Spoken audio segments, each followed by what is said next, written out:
Quiz and ഫാക്സിൻ്റെ എല്ലാ പ്രേക്ഷകർക്കും മറ്റൊരു വീഡിയോയിലേക്ക് സ്വാഗതം. ഇന്നത്തെ നമ്മുടെ വീഡിയോ ജൂലൈ 5-ാം തീയതി ബഷീർ ദിനവുമായി ബന്ധപ്പെട്ട് ബഷീർ ദിന ക്വിസ് മത്സരത്തിൽ ചോദിക്കുന്ന വളരെ പ്രധാനപ്പെട്ട ചോദ്യങ്ങൾ ഡിസ്കസ് ചെയ്യുന്ന വീഡിയോ ആണ്. അപ്പോൾ നമുക്കിനി നേരെ വീഡിയോയിലോട്ട് കടക്കാം. അതിനു മുമ്പ് ഈ ചാനൽ ഇതുവരെ ആരെങ്കിലും സബ്സ്ക്രൈബ് ചെയ്തിട്ടില്ല എങ്കിൽ ഇപ്പോൾ തന്നെ ചാനൽ ഒന്ന് സബ്സ്ക്രൈബ് ചെയ്യുക. ബഷീർ ദിനവുമായി ബന്ധപ്പെട്ട് നമ്മൾ അപ്ലോഡ് ചെയ്യുന്ന രണ്ടാമത്തെ വീഡിയോ ആണിത്.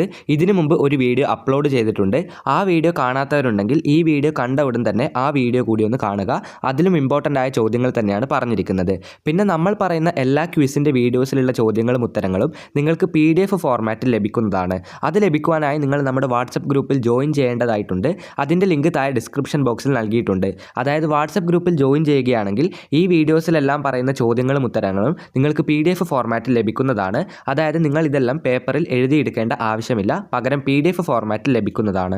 പിന്നെ നമ്മുടെ മറ്റെല്ലാ വീഡിയോസിലും ഉള്ളതുപോലെ തന്നെ ഈ വീഡിയോയുടെ അവസാനവും നിങ്ങൾക്കായിട്ടൊരു ബോണസ് ക്വസ്റ്റ്യൻ നൽകിയിട്ടുണ്ട്. അതിൻ്റെ ഉത്തരം ആദ്യം ആരാണോ കമൻറ്റ് ബോക്സിൽ കമൻറ്റ് ചെയ്യുന്നത് അവരെ നമ്മൾ അടുത്ത വീഡിയോയിൽ വിന്നറായി പ്രഖ്യാപിക്കുന്നതാണ്. അപ്പോൾ നമുക്കിനി നേരെ കഴിഞ്ഞ വീഡിയോയിലെ ബോണസ് ക്വസ്റ്റ്യൻ്റെ വിന്നർ ആരാണെന്ന് നോക്കാം. കഴിഞ്ഞ വീഡിയോയിലെ ബോണസ് ക്വസ്റ്റ്യൻ ഇതായിരുന്നു: എന്ത് അപരനാമത്തിലാണ് ബഷീർ അറിയപ്പെട്ടിരുന്നത്? ബഷീർ അറിയപ്പെട്ടിരുന്നത് ബേപ്പൂർ സുൽത്താൻ എന്ന് പറയുന്ന അപരനാമത്തിലാണ്. ഇനി വിന്നേഴ്സ് ആരൊക്കെയാണെന്ന് നോക്കാം. അപ്പോൾ ഇത്രയും പേരെയാണ് നമ്മൾ വിന്നറായി സെലക്ട് ചെയ്തിരിക്കുന്നത്. ദേവദത്ത് KB, നെഹിയ റഹീം, ദിയ തെക്കയിൽ, സഫാൻ, ജസീന, ധ്യാനദേവ്, അമ്പിളി പ്രമോദ് എന്നിവരെയാണ് നമ്മൾ വിന്നറായി സെലക്ട് ചെയ്തിരിക്കുന്നത്. അപ്പോൾ ഈ വീഡിയോ എല്ലാവരും അവസാനം വരെ കണ്ട് ബോണസ് ക്വസ്റ്റ്യൻ്റെ ഉത്തരം കമൻറ്റ് ബോക്സിൽ കമൻറ്റ് ചെയ്യുക. നമുക്കിനി ഒന്നാമത്തെ ചോദ്യത്തിലേക്ക് കടക്കാം. ഒന്നാമത്തെ ചോദ്യം ഇതാണ്: ബഷീറിൻ്റെ എഴുത്തും ജീവിതവും എന്ന ഗ്രന്ഥം എഴുതിയത് ആരാണ്?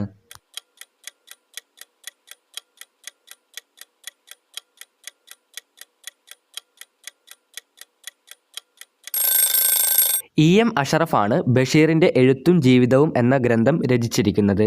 രണ്ടാമത്തെ ചോദ്യം ഇതാണ്: 5-ാം ക്ലാസ്സിൽ പഠിക്കുന്ന കാലത്ത് ആരെ കാണാൻ വേണ്ടിയാണ് ബഷീർ വീട്ടിൽ നിന്നും ഒളിച്ചോടിയത്?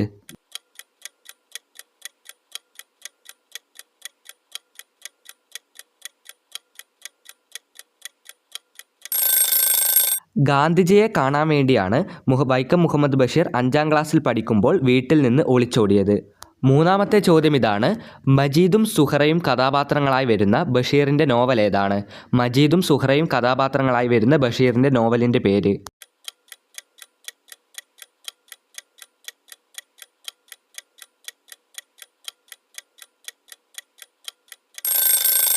വൈക്കം മുഹമ്മദ് ബഷീറിൻ്റെ വളരെയധികം പ്രസിദ്ധമായ ബാല്യകാലസഖി എന്ന് പറയുന്ന നോവലിലാണ് മജീദും സുഹറയും എന്ന് പറയുന്ന കഥാപാത്രങ്ങൾ വരുന്നത്. അടുത്ത ചോദ്യം ഇതാണ്: ഒന്നും ഒന്നും ഇമ്മിണി ബല്യ ഒന്ന് എന്ന പ്രയോഗം ബഷീറിൻ്റെ ഏത് നോവലിലാണുള്ളത്?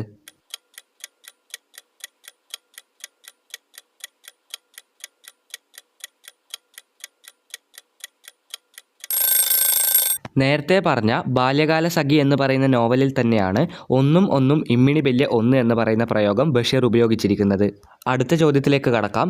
ബഷീറിനോടൊപ്പം വള്ളത്തോൾ പുരസ്കാരം പങ്കിട്ട സാഹിത്യകാരി ആരാണ്?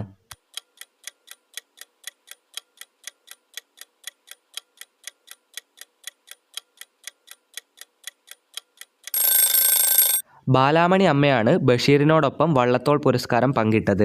അടുത്ത ചോദ്യത്തിലേക്ക് കടക്കാം. ആകാശമിട്ടായി കഥാപാത്രമാകുന്ന ബഷീറിൻ്റെ നോവൽ ഏതാണ്? ആകാശമിട്ടായി എന്നാണ് കഥാപാത്രത്തിൻ്റെ പേര്.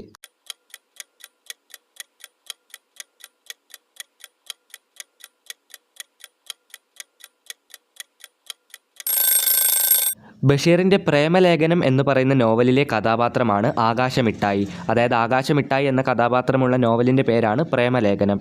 അടുത്ത ചോദ്യം: ഒരിടത്തൊരു സുൽത്താൻ കുട്ടികൾക്ക് ബഷീറിനെ പരിചയപ്പെടുത്തുന്ന ഈ ബാല്യസാഹിത്യ കൃതി രചിച്ചത് ആരാണ്?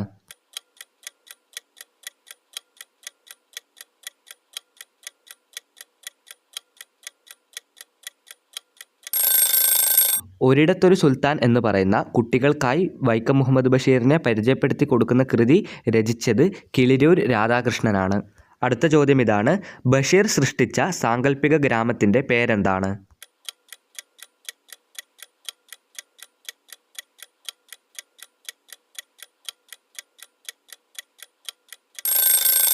കടുവക്കുഴി ഗ്രാമം എന്നാണ് ബഷീർ സൃഷ്ടിച്ച സാങ്കല്പിക ഗ്രാമത്തിൻ്റെ പേര്. അടുത്ത ചോദ്യം ഇങ്ങനെയാണ്: വെളിച്ചത്തിനെന്ത് വെളിച്ചം എന്ന വാക്യം ബഷീറിൻ്റെ ഏത് കൃതിയിൽ നിന്നുള്ളതാണ്?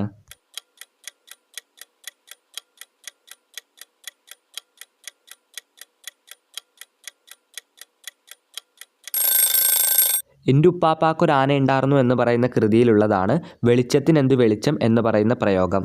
അടുത്ത ചോദ്യം നമ്മുടെ കഴിഞ്ഞ വീഡിയോയിൽ ഉണ്ടായിരുന്ന സെയിം ചോദ്യമാണ്. അറിയാവുന്നവരുണ്ടെങ്കിൽ കമൻറ്റ് ബോക്സിൽ ഉത്തരം പറയുക. ചോദ്യോത്തര രൂപത്തിൽ ബഷീർ എഴുതിയ കൃതി ഏതാണ്?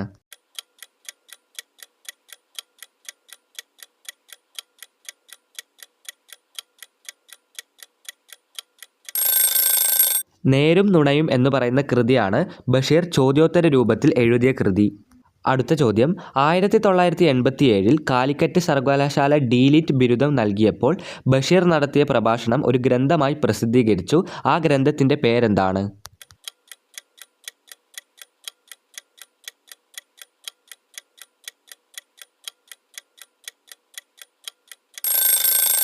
ചെവി ഓർക്കുക അന്തിമ കാഹളം എന്നാണ് ബഷീറിൻ്റെ ആ പ്രഭാഷണം ഗ്രന്ഥമായി പ്രസിദ്ധീകരിച്ച ഗ്രന്ഥത്തിൻ്റെ പേര്. അടുത്ത ചോദ്യം, ഒരു മരം ബഷീറിൻ്റെ ജീവിതത്തിലും സാഹിത്യത്തിലും സ്വാധീനം ചെലുത്തിയിട്ടുണ്ട്. ആ മരത്തിൻ്റെ പേരെന്താണ്? അതായത് ഏതാണ് ആ മരം?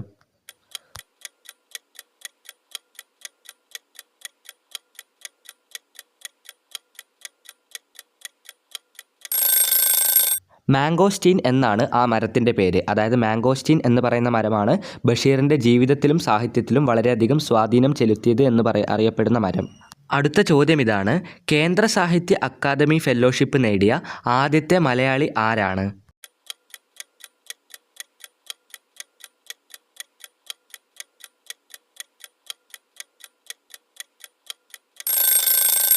വൈക്കം മുഹമ്മദ് ബഷീറാണ് കേന്ദ്ര സാഹിത്യ അക്കാദമി ഫെലോഷിപ്പ് നേടിയ ആദ്യത്തെ മലയാളി.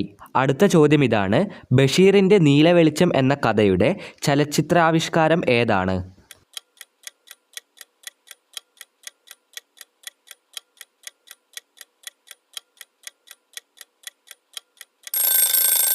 ഭാർഗവീ നിലയം എന്ന് പറയുന്ന സിനിമയാണ് ബഷീറിൻ്റെ നീലവെളിച്ചം എന്ന കഥയുടെ ചലച്ചിത്രാവിഷ്കാരം.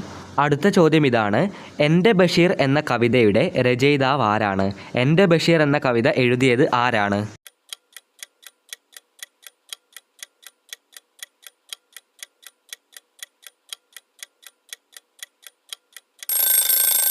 ONV കുറുപ്പാണ് എൻ്റെ ബഷീർ എന്ന കവിതയുടെ രചയിതാവ്. അപ്പോൾ നമുക്കിനി ഈ വീഡിയോയിലെ ബോണസ് ചോദ്യത്തിലേക്ക് കടക്കാം. ചോദ്യത്തിൻ്റെ ഉത്തരം ആദ്യം ആരാണോ കമൻറ്റ് ബോക്സിൽ കമൻറ്റ് ചെയ്യുന്നത് അവരെ ആയിരിക്കും നമ്മൾ അടുത്ത വീഡിയോയിൽ വിന്നറായി പ്രഖ്യാപിക്കുന്നത്. ഈ ഒരു ചോദ്യത്തിൻ്റെ ഉത്തരവും അടുത്ത വീഡിയോയിൽ പ്രഖ്യാപിക്കുന്നതാണ്. അപ്പോൾ ഇന്നത്തെ ചോദ്യം എന്ന് പറയുന്നത് നമ്മളെ ഈ വീഡിയോയിൽ ഉണ്ടായിരുന്ന ഒരു ചോദ്യം തന്നെയാണ്. അപ്പോൾ നമുക്കിനി നേരെ ചോദ്യത്തിലേക്ക് കടക്കാം. ഈ വീഡിയോയിലെ ബോണസ് ക്വസ്റ്റ്യൻ ഇതാണ്, ഒരു മരം ബഷീറിൻ്റെ ജീവിതത്തിലും സാഹിത്യത്തിലും സ്വാധീനം ചെലുത്തിയിട്ടുണ്ട്. ഏതാണ് ആ മരം? നമ്മളിപ്പോൾ തന്നെ പറഞ്ഞ ഒരു ചോദ്യത്തിൻ്റെ ഉത്തരമാണിത്. അറിയാവുന്നവർ കമൻറ്റ് ബോക്സിൽ നിങ്ങളുടെ പേരടക്കം ഉത്തരം രേഖപ്പെടുത്തുക. അതായത് നിങ്ങളുടെ ഉത്തരം രേഖപ്പെടുത്തുന്നതിൻ്റെ കൂടെ തന്നെ നിങ്ങളുടെ പേര് കൂടി രേഖപ്പെടുത്തുക. അങ്ങനെയാണെങ്കിൽ വിന്നറിനെ അനൗൺസ് ചെയ്യാൻ അത് കുറച്ചുകൂടി എളുപ്പമായിരിക്കും. അപ്പോൾ ഈ വീഡിയോ അവസാനം വരെ കണ്ട എല്ലാവർക്കും നന്ദി, നമസ്കാരം. ഇതുപോലെയുള്ള വീഡിയോകൾക്കായി ചാനൽ ഇപ്പോൾ തന്നെ സബ്സ്ക്രൈബ് ചെയ്യുക.